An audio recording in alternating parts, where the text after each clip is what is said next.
कर दे सीना मेरा, अच्छा छल्ली कर दे सीना ठीक है, मेरा, छल्ली कर दे सीना मेरा। ठीक है, समझ गया सारी गलियां समझ गया। मेरा नहीं करता, मेरा जी करता, मेरा जी करता, मेरे सारे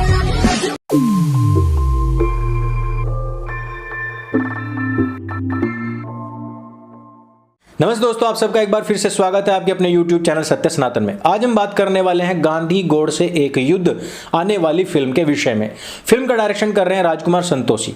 राजकुमार संतोषी को आप जानते हैं अंदाज अपना अपना के बारे से, और उसके बाद में उन्होंने सामाजिक विषयों को लेकर के सनी देओल के साथ में काफी सारे फिल्में बनाई थी, जैसे कि घायल, घातक और फिर दामिनी।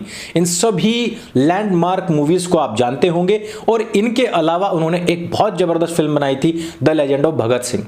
सनी देओल का साथ यहीं से इनके साथ में छूट गया था, और सनी देओल ने उसी दिन, जिस दिन the legend of Bhagat Singh release हुई थी, उसी दिन वो अपनी फिल्म लेकर के आए थे 23 मार्च 1931 शहीद, जिसमें कि सनी और बॉबी थे, और डायरेक्शन किया था गुड्डू धनोआ ने। फिल्म राजकुमार संतोषी की फिल्म से थोड़ी कम चली थी, लेकिन यह था कि उस साल शहीद भगत सिंह जी के विषय में बहुत सारी फिल्में बनी। हम आशा करते हैं कि गांधी और गोडसे के विषय में भी इसी प्रकार से काफी सारी फिल्में बने और उनके अलग अलग एस्पेक्ट को दिखाएं। वैसे गोडसे ही अकेले एकमात्र ऐसे लीडर नहीं है जो कि कंट्रोवर्शियल हैं। साथ ही साथ सावरकर जी भी एक ऐसा चरित्र है जिन्होंने कि कांग्रेसी, लिबरांडो और इस्लामिकों के नाक में दम कर रखा है। उनके जीवन पर भी फिल्म बनने जा रही है, और इस फिल्म का निर्माण कर रहे हैं महेश मांजरेकर, और इसमें आ रहे हैं रणदीप हुड्डा सावरकर बनकर के। सावरकर जी का वो पक्ष जो अभी तक किसी ने नहीं देखा, वो सबके सामने आना चाहिए था, और इसी पर फिल्म बनाने का यह जिम्मा संभाला है स्वयं महेश मांजरेकर ने। नाथूराम गोडसे जी के इस जीवन पर बनी हुई यह फिल्म एक पहलू आगे जाती है, अर्थात गोडसे जी को जो बातें बोलने का मौका नहीं मिला था, और जो चीजें उन्होंने कोर्ट में बोली थी और बाद में कांग्रेस ने उनके सब बयान हर जगह से हटा दिए थे, उन सबको एक बार फिर से बोलने का मौका, यानी कि freedom of expression, freedom of speech देने का काम करती है राजकुमार संतोषी की यह फिल्म। वैसे आप और हम सभी जानते हैं कि मोहनदास करमचंद गांधी साहब का जो जीवन था वो कितना ज्यादा पाक पवित्र था। इस पर हमने पहले ही एक पूरी की पूरी प्लेलिस्ट बना रखी है, और मैं आपको बताना चाहता हूं कि सनातन हाट पर इस तरीके की बहुत सारी बुक्स हैं, जिसमें कि गांधीवध क्यों, गांधीवध मैंने क्यों किया, यह गोडसे की स्वयं की आवाज में, स्वयं की उनकी भाषा में है। गांधी बेनकाब, भारत गांधी नेहरू की छाया में, जो कि गांधी साहब के और नेहरू जी के जीवन से संबंधित हर एक पहलू को खोल करके नंगी आंखों से देखने के लिए मजबूर कर देती है। वैसे हम ये भी जानते हैं कि गांधी साहब ने जितने भी आंदोलन किए हैं, उनमें कहीं पर भी अंग्रेजी हुकूमत को भगाने के लिए नहीं, बल्कि एक साझा सरकार बनी रहे, और किस प्रकार से हम अंग्रेजों का साथ देते रहे, इसके लिए ही सारे के सारे आंदोलन हुए। उनके आंदोलनों में हुई जितनी भी डिमांड्स थी, उनको आप उठा करके देख लीजिए, कहीं पर यह नहीं था कि हमें स्वराज्य चाहिए, बल्कि गांधी और नेहरू मिलकर के डोमिनेटेड स्टेटस की मांग करते रहे, ताकि यहां पर शासन और सत्ता तो उन्हीं की चलती रहे, लेकिन सांसद हमारे बनते रहें। अब हम बात करते हैं इस फिल्म के विषय में। इस फिल्म को बनाने में काफी लंबा समय लगा है, और एक कंट्रोवर्शियल सब्जेक्ट को उठाना भारतवर्ष में काफी मुश्किल है। आप सभी जानते हैं कि जिस समय पर गोडसे ने मोहनदास करमचंद गांधी की हत्या की थी, उसके बाद में 6000 चित्पावन ब्राह्मणों की महाराष्ट्र में कांग्रेसियों के द्वारा निर्मम हत्या कर दी गई थी। आप सभी यह तो जानते होंगे कि इंदिरा गांधी की हत्या के बाद में क्या हुआ था। आप ये भी जानते होंगे कि नेहरू काल में जब बंटवारा हुआ तब कितने हिंदू मारे गए थे, लेकिन अहिंसा के पुजारी, सत्य के पुजारी, जिनकी सीख दी हुई तथा कथित ये थी कि अगर कोई आपके एक गाल पर थप्पड़ मार दे तो आप दूसरा गाल भी आगे कर दें, ऐसे मोहनदास करमचंद गांधी की हत्या के बाद में ना केवल गोडसे और उनके परिवार को सताया गया, ना केवल उनको सजाएं मिली, बल्कि 6000 निर्दोष चित्पावन ब्राह्मण, क्योंकि गोडसे उसी समाज से आते थे, उनकी भी निर्ममता के साथ में हत्या कर दी गई थी। वो कांग्रेसी जो कहते हैं कि हमने बलिदान दिया, हमने अपनी कुर्बानी दी है इस देश को आजाद कराने के लिए, उनसे कभी भी आप अगर ये बात पूछेंगे कि कहां पर नेहरू और गांधी के द्वारा किए गए आंदोलनों में अंग्रेजों का भारत छोड़ने का आह्वान या उनमें मांग की गई थी, वो आपको नहीं दिखा पाएंगे। 1920 में खलीफत आंदोलन के खिलाफ, यानी कि टर्की का खलीफा बना रहे, इसके लिए आंदोलन हुआ था। उसके बावजूद भी हिंदुओं को यह सीख दी जा रही थी कि अगर मुसलमान गाय काटते हैं तो तुम्हें जाकर के उनको गाय परोस देनी चाहिए, हिंदुओं को अपना बलिदान दे देना चाहिए। यह सीख थी मोहनदास करमचंद गांधी साहब की। 1946 में जिस समय पर हिंदू मारे जा रहे थे डायरेक्ट एक्शन डे के नाम पर, उस समय पर भी गांधी साहब कुछ नहीं कर रहे थे। इस फिल्म से हमें उम्मीद करते हैं कि ये सब पक्ष भी वहां पर दिखाए जाएंगे। अखंड भारत की जो अवधारणा थी, जिसको तोड़ने का काम इन दो नेताओं, बड़े नेताओं ने किया था, उस पर कटाक्ष करते हुए गोडसे यहां पर दिखाई देते हैं।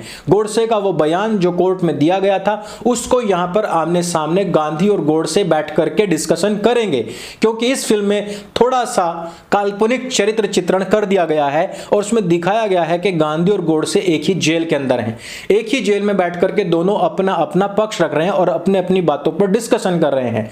क्या इस फिल्म में यह दिखाया जाएगा कि मोहनदास करमचंद गांधी जहां एक तरफ हजारों लाखों हिंदुओं की गिरती हुई लाशों के बावजूद भी टस से मस नहीं हुए थे, वो गांधी साहब जिन्होंने पाकिस्तान क्षेत्र से आए हुए हिंदुओं के द्वारा जब मस्जिदों में शरण ली गई थी तो भरी बरसात उनके बर्तन, उनके बिस्तर, उनके बच्चे बाहर फिकवा दिए गए थे। इतनी हिंसा पर उतारू व्यक्ति अपनी पत्नी को इंजेक्शन तलक नहीं देने देते थे, क्योंकि वो कहते थे कि इंजेक्शन से शारीरिक हिंसा होती है। आप भी समझ सकते हैं कि ऐसे दोगले व्यवहार करने वाले व्यक्ति का यदि हम भारतवर्ष में स्पष्ट चरित्र चित्रण सबके सामने कर देंगे तो उसकी वह जो बनी हुई छवि है वो हट जाएगी, धूमिल हो जाएगी और पानी का पानी, दूध का दूध हो जाएगा। लेकिन मुझे फिर भी संदेह होता है कि भारतवर्ष में क्या इस प्रकार की फिल्में बनाना संभव है। अगर हम थोड़ा सा और आगे बढ़ें, मोहनदास करमचंद गांधी साहब स्वयं कहते थे कि गाय का पालन होना चाहिए, लेकिन गाय को स्वयं मुसलमानों को परोसने के पैरवी करते थे। वो साहब खुद जो कहते थे कि मैं गीता को बांचता हूं, पढ़ता हूं, वही मंदिरों के अंदर नमाज पढ़वाने के पक्षधर थे, वहां पर कुरान का वाचन हो इसके पक्षधर थे, लेकिन कभी भी मस्जिदों में उन्होंने गीता का पाठ, वेद मंत्र का पाठ नहीं करवाया था। वही मोहनदास करमचंद गांधी जो कहते थे कि ब्रह्मचर्य सबसे बड़ी शक्ति है, लेकिन वही साहब हमेशा अपने ब्रह्मचर्य के जो प्रयोग हुआ करते थे वो कुंवारी कन्याओं के साथ में किया करते थे। ऐसी ऐसी बातें हैं जिनको हम आम समाज छोटे बच्चों के बीच में बता नहीं सकते। जिस समय पर उनके पिता की मृत्यु हुई, बाहर पड़ी थी, उस समय पर वो कस्तूरबा के साथ अंदर कमरे में अपने पिता की लाश देखने के बावजूद उनके अंदर कामुकता जागी और वो अंदर चले जाते हैं।